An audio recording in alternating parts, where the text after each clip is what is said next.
नमस्कार, स्वागत है आप सभी का हमारी खास पेशकश में। मैं हूं आपके साथ मनु तेवतिया। क्या कोरोना की तीसरी लहर दस्तक देने वाली है? ये सवाल इसलिए क्योंकि पूरी दुनिया में कोरोना का नया वेरिएंट ओमिक्रॉन चिंता का सबब बन गया है। कोरोना के इस नए वेरिएंट को बेहद खतरनाक माना जा रहा है। ओमिक्रॉन क्या वैक्सीन को फेल कर सकता है? क्या आरटी-पीसीआर टेस्ट में इसे पकड़ पाना मुश्किल है? और क्या ओमिक्रॉन हिंदुस्तान में भी फैल सकता है? इन तमाम सवालों के जवाब आज हम आपको देंगे, लेकिन पहले ये रिपोर्ट देखिए।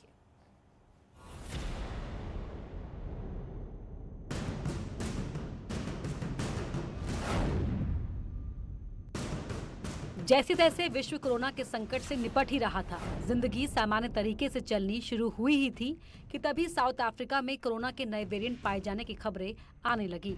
इस नए वेरिएंट ने दुनिया भर के देशों की चिंता फिर से बढ़ा दी, जिसके बाद विदेशी सरकारें हाई अलर्ट पर चली गई हैं। कई देशों ने नए वेरिएंट से प्रभावित देशों की उड़ानों पर रोक लगा दी है, तो वहीं कुछ ने इन देशों से आने वाले यात्रियों के लिए क्वारंटीन अनिवार्य कर दिया है। नए स्वरूप में सामने आए इस वेरिएंट की पहचान ओमिक्रॉन के तौर पर हुई। कहा जा रहा है कि इस वेरिएंट के कुल 50 तरह के म्यूटेशन हैं, जिसमें से 30 इसके स्पाइक प्रोटीन में हैं, जिसकी वजह से इसे डेल्टा वेरिएंट से भी खतरनाक बताया जा रहा है। साथ ही ये भी खतरा है कि ये नया वेरिएंट वैक्सीन लगा चुके लोगों को भी संक्रमित कर सकता है। ये जो नया वेरिएंट आया जिसको WHO ने ओमिक्रॉन कहा है, इसमें 30 से भी ज़्यादा म्यूटेशंस है।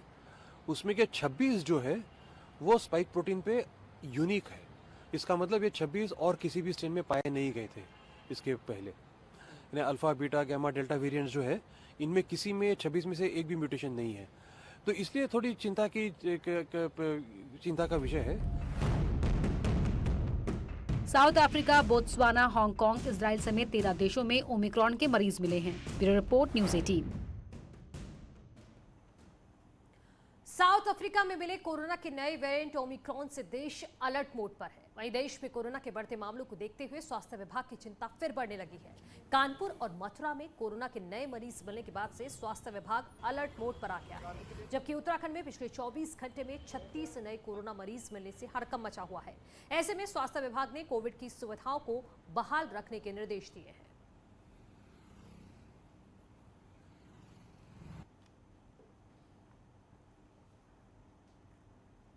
तो ओमिक्रॉन का जो खतरा है वो लगातार मंडरा रहा है और इससे पहले सरकार सतर्क है और लगातार लोगों से अपील की जा रही है कि अभी भी कोविड के नियमों का पालन करते रहें। वैसे कोरोना की तीसरी लहर को देखते हुए सरकारें तैयारी कर रही हैं, क्योंकि लगातार कोरोना केसों में बढ़ोतरी देखने को मिल रही है। लेकिन चिंता इस बात को लेकर बढ़ गई है क्योंकि कोरोना के नए वेरिएंट ओमिक्रॉन का खतरा दुनिया में बढ़ता जा रहा है। इसका डर इसलिए भी ज्यादा खतरनाक है क्योंकि ओमिक्रॉन को आरटी-पीसीआर में पकड़ना मुश्किल है। एंटीबॉडी को यह चकमा दे सकता है, वैक्सीन को फेल कर सकता है। कोरोना से अलग ओमिक्रॉन के लक्षण है, बिना लक्षण के फेफड़ों पर यह हमला करता है। डेल्टा वेरिएंट से 6 गुना ताकतवर है, 30 से भी ज्यादा म्यूटेशन हो चुके हैं और एक मरीज 35 लोगों को इन्फेक्ट कर सकता है और डेल्टा से 500% ज्यादा तेजी से ये संक्रमित करने की क्षमता रखता है। और इस खतरे को देखते हुए सरकारें फिलहाल वो वेट एंड वॉच की स्थिति में बनी हुई हैं फिलहाल। लेकिन कोरोना की तीसरी लहर को देखते हुए यूपी सरकार और स्वास्थ्य विभाग अपनी तैयारियों में जुटा हुआ है। इस नए वेरिएंट को देखते हुए यूपी सरकार में स्वास्थ्य मंत्री जय प्रताप सिंह का कहना है कि सरकार इससे निपटने के लिए पूरी तरह तैयार है।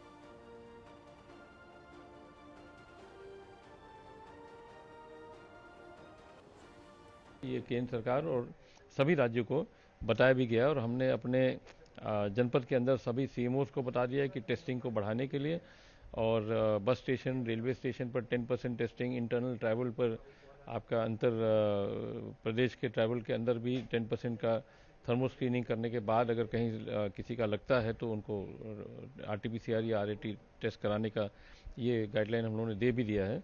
तो इस तरह से हम लोग वेट एंड वॉच कर रहे हैं, जितना भी हो पाएगा टेस्टिंग करेंगे। वैसे देश और प्रदेश की सरकारें चिंता करने के लिए क्यों मजबूर है, ये सवाल इसलिए है क्योंकि दुनिया के 13 देशों में कोरोना के नए वेरिएंट ओमिक्रॉन की पुष्टि हो चुकी है। ऐसे में इन देशों से आने वाले लोगों को प्रशासन चिन्हित करेगा और उनकी जांच कराएगा, क्योंकि ओमिक्रॉन का खतरा बढ़ता जा रहा है। दक्षिण अफ्रीका में अब तक 1100 केस सामने आ चुके हैं, 1100 केस सामने आ चुके हैं, जिनमें ओमिक्रॉन के 90% नए केस आए हैं। बोत्सवाना में 19 मरीज अभी तक नए वेरिएंट के मिल चुके हैं। अमेरिका में 3 मरीज मिले हैं, तो जर्मनी में 2 मरीजों में इस वेरिएंट की पुष्टि हो चुकी है। नीदरलैंड में 13, डेनमार्क में 2, बेल्जियम में 1 और इजराइल में भी 1 मरीज की पुष्टि हो चुकी है और एक संदिग्ध भी मिला है। इटली में 1 मरीज में ओमिक्रॉन की पुष्टि हो चुकी है और चेक रिपब्लिक में 1 मरीज मिला है ओमिक्रॉन का। हांगकांग में 2 केस मिल चुके हैं और ऑस्ट्रेलिया में भी 2 केस मिले हैं और इसके अलावा कनाडा में भी 2 केस ओमिक्रॉन के सामने आ चुके हैं। तो दुनिया के देशों में कोरोना के नए वेरिएंट का खतरा बढ़ता जा रहा है, जिसको लेकर राज्य सरकार ने स्वास्थ्य विभाग को अलर्ट पर रखा है, क्योंकि इस खतरे से निपटने के लिए सरकार को तैयारी करनी होगी। वैसे तो सरकार ने निर्देश जारी कर दिए हैं, क्योंकि कानपुर में कोरोना के 6 नए एक्टिव केस मिले हैं। एक दिल्ली से घर लौटे युवक में कोरोना की पुष्टि हुई है, जिसको होम आइसोलेट किया गया है, जबकि मथुरा में 3 विदेशी लोगों में कोरोना की पुष्टि हो चुकी है, जिसके बाद अधिकारियों ने इनके संपर्क में आए 44 लोगों को क्वारंटीन किया है और उनका कोरोना टेस्ट भी कराया है, ताकि कोरोना के वेरिएंट का पता लगाया जा सके।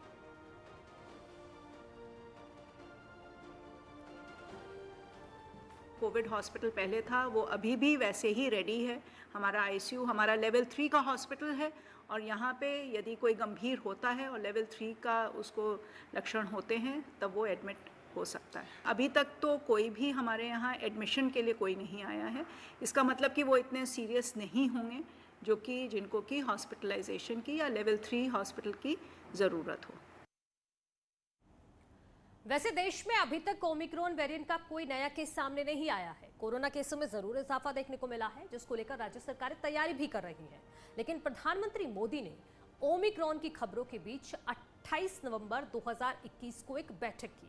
इस बैठक के बाद प्रधानमंत्री मोदी ने लोगों से ज्यादा सतर्क रहने और मास्क पहनने और उचित दूरी बनाए रखने की अपील की है। और इस अपील की जरूरत इसलिए पड़ी क्योंकि भारत ने कई देशों पर लगे ट्रैवल बैन को हटाने का काम किया है, जिसकी वजह से देश और दुनिया में ट्रैवल करने की छूट मिल गई थी। इसी बैठक के दौरान प्रधानमंत्री मोदी ने नए वेरिएंट के खतरे को देखते हुए निर्देश दिया कि जिन देशों में ओमिक्रॉन का खतरा है, उन देशों से आने वाले लोगों को अलग से चिन्हित किया जाए और उनकी जांच कराई जाए। तो प्रधानमंत्री मोदी ने निर्देश जारी कर दिए हैं और लगातार एक अपील दर्शकों से की जा रही है।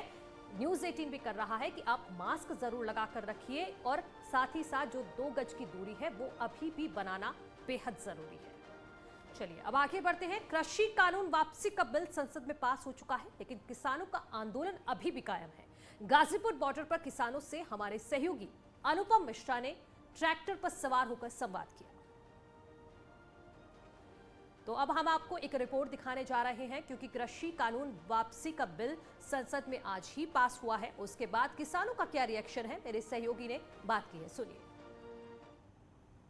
हम यहाँ पर गाजीपुर बॉर्डर पर मौजूद हैं और ये किसान हमारे साथ मौजूद हैं जो लगातार कई महीनों से इसी गाजीपुर बॉर्डर पर डटे हुए थे और इस वक्त हम एक ट्रैक्टर में हैं। तो आइए पूरे गाजीपुर बॉर्डर को हम देखेंगे और इन किसानों से बातचीत भी करेंगे कि आज जिस तरीके से कई महीनों की लड़ाई थी उसके बाद कानून वापस हुए हैं, ये क्या कहेंगे भाई साहब?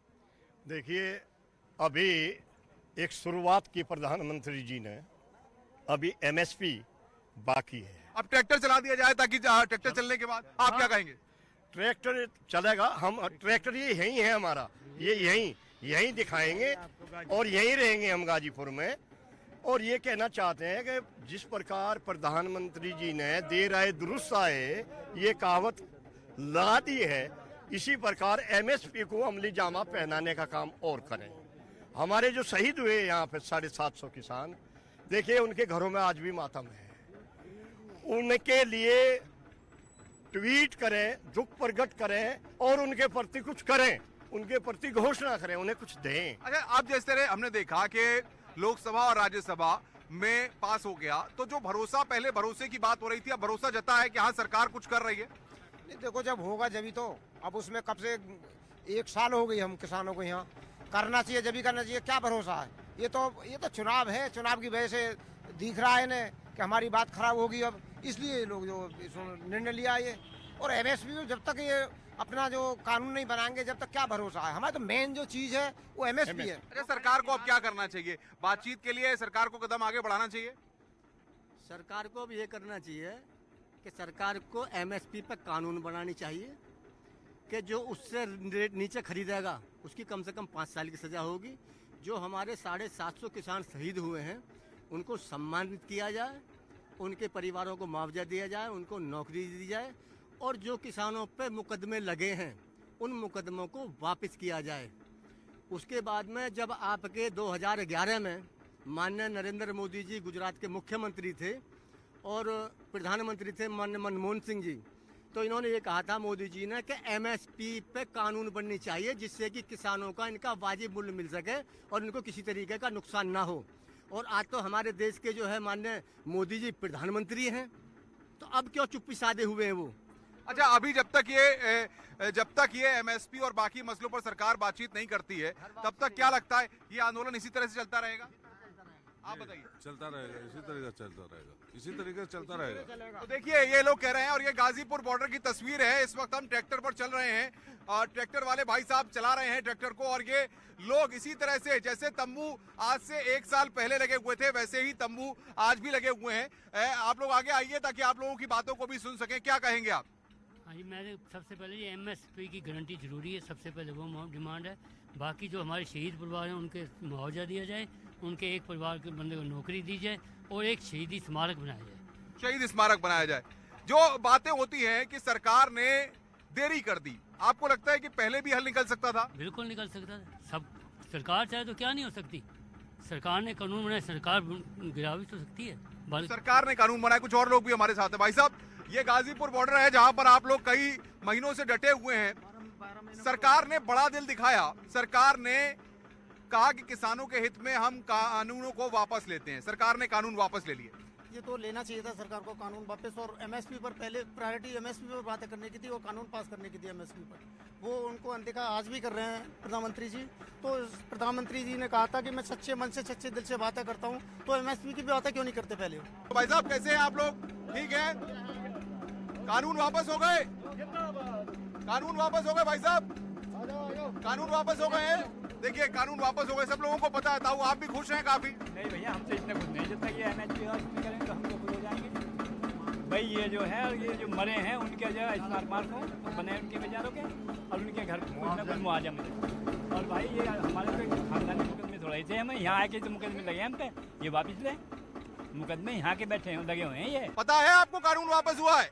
देखिए ये किसान है यहाँ पर, ये देखिए आप किसानों के साथ यहाँ पर लंगर लगाया गया है। ये अपनी बात क्या बाकी है बताइए? पूछना चाहता हूँ कि कृषि कानून वापस होने से किसानों का आत्महत्या रुक जाएंगी? कृषि कानून बिल वापस होने से किसानों का दुगनी हो जाएगी? देखिए अपनी अपनी बात रखें। चलिए भाई ट्रैक्टर आप आगे चलाइए ताकि और भी किसानों की बात हम सुन रहे हैं। बताइए भाई साहब आपको क्या लगता है? देखिए किसान भाई हैं आपके, बताइए। सरकार बात करे, बातचीत से ही हल निकलेगा। सरकार की गलती है, उसने खुद माने गलत कानून थे वापस लिए। जो शहादत हुई, जितने मुकदमे हैं उनको वापस ले, और एमएसपी पे किसान और वैज्ञानिक, एग्रीकल्चर साइंटिस्ट और नेता वो मिल बैठ के करें, और हमारे किसान नेता सारे मिल बैठ के उसको जो है सुलझाएं। किसान तैयार है उसके लिए। देखिए और भी किसान भाई यहाँ पर आ रहे हैं। आइए भाई साहब, आइए आप लोग भी आइए अपनी बात रखने के लिए। आइए भाई साहब, आइए आइए आइए ऊपर आइए। देखिए किसान भाई यहाँ पर, ये लंगर की तस्वीरें दिखाइए जरा आप कि किस तरीके से यहाँ पर लंगर चल रहा है, और ये ट्रैक्टर भी यहाँ पर लगातार जारी है। बड़ी संख्या में किसान भाई यहाँ पर, आपने देखिए शाम के वक्त में गाजीपुर बॉर्डर की ये तस्वीर, किस तरीके से यहाँ पर लंगर चल रहा है। भाई साहब भी यहाँ पर हैं। भाई साहब बताइए, आइए इधर आइए। देखिए किस तरीके से किसान खुश नहीं है जब तक एमएसपी पे कानून नहीं बनेगा, और जो हमारी मांगे पूरी ना होंगी जब तक किसान खुश नहीं है। ये बता रहे हैं किसान भाई साहब, आप क्या कहेंगे? कानून तो वापस हो गए। कानून वापस आएगा तो भैया एमएसपी पे कानून और बनाओ।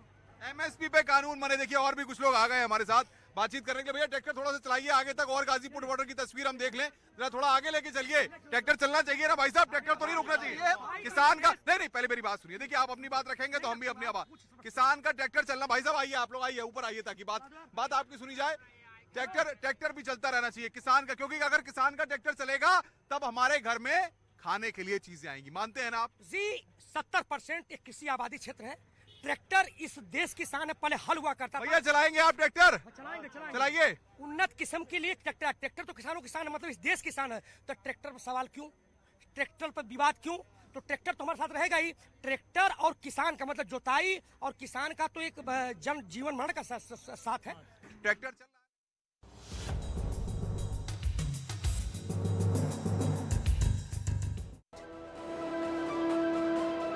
सुनील शेट्टी ने